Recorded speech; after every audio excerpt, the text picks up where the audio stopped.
Merin sebagai broker, sebagai agen kita anggaplah, yang berikan gratifikasi kepada orang di atasnya 32,4 miliar. Itu bisa kita bayangkan berapa keuntungan yang sudah diperoleh oleh para penguasa dan pengusaha yang terlibat dengan BPKS Sabang. Ini jadi persoalan karena Aceh hari ini jadi ladang dan lahan korupsi yang sangat empuk ya.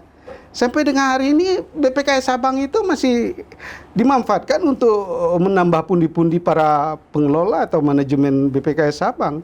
Jadi kasus Ayah Merin ini mengingatkan kita bahwa BPKS Sabang itu sudah sama sekali tidak memberikan keuntungan ekonomi bagi rakyat Aceh.